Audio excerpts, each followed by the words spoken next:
Welcome and thank you for tuning in to this episode on the League of Wisdom. Today's topic is how to never lose your individuality at work. We're going to go over some of the things that you can do to support the team without surrendering your identity or goals. So let's get right into it.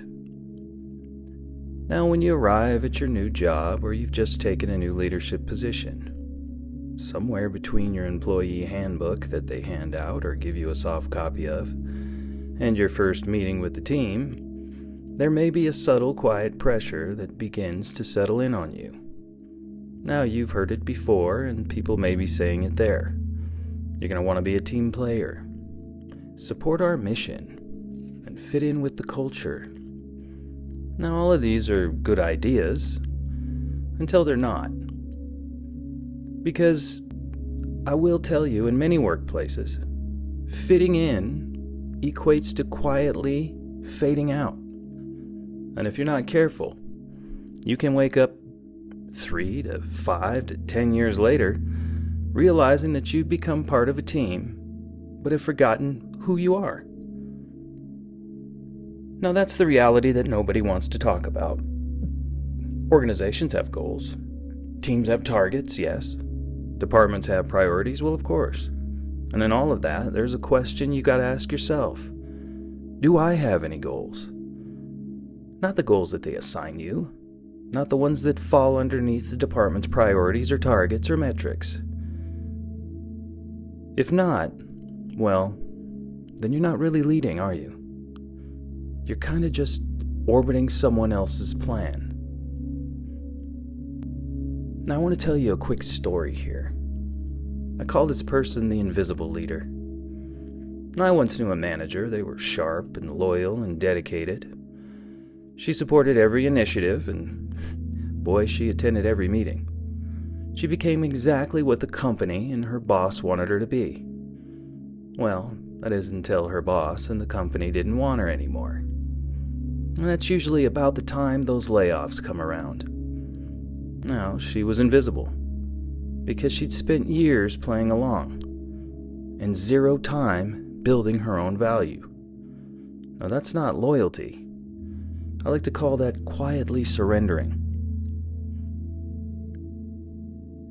Now, let's jump in and talk about balancing contribution with your identity. Now, don't get me wrong, being a great team player does matter, and supporting the mission matters as well. But if you don't weave your personal vision into that mission, well, you become very replaceable. Now, here's what good leaders do. They push the company forward and themselves. They make sure every year they're building new skills. You'll hear people say, expand your influence. You should be growing your visibility, and you should be creating optionality. Now, you have to architect your goals inside anybody's system before you're ever absorbed by it. Now, here are some practical applications on how you can do this smartly. I've spent 30 years in corporate America at various levels, and I like to start with this one. You should define your personal leadership goals, not with a crayon, not in your mind, but in writing, somewhere you can easily see it. For example, I'll become the go-to person for resolving cross-departmental issues within 6 months. Now, that goal serves both you and the company, doesn't it? Seems like a pretty good goal to me. Then build your network cross-functionally, not just inside your silo. Don't allow your boss to tell you who you should be speaking with or who you can create relationships with, especially cross-functionally. Now, here, for example, meet one new peer per week. Understand what they care about, what their metrics are. Maybe they tie in with your own. You'll build yourself some allies. And once you start to do this, move on to tracking your wins. From the day you step inside that company, you should keep yourself what I like to call a brag list. Somewhere to track your wins.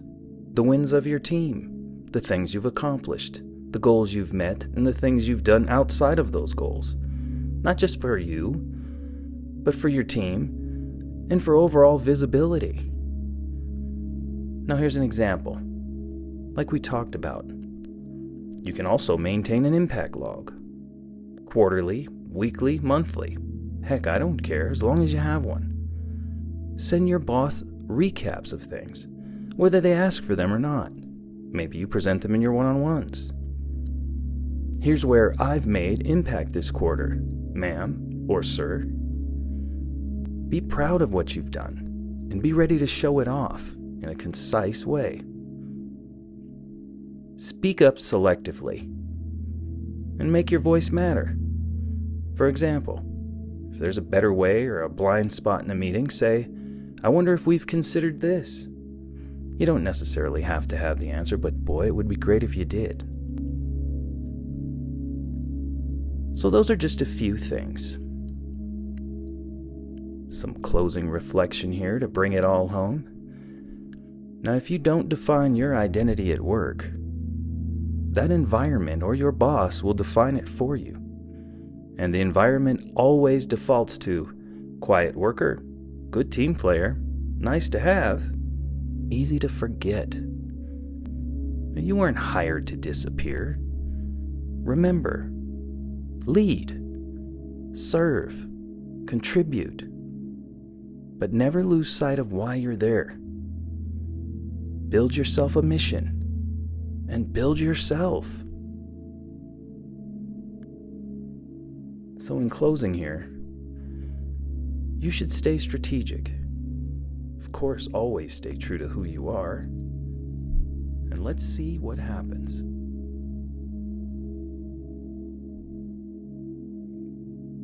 This is Patrick Rasmussen, and I thank you for listening to today's episode.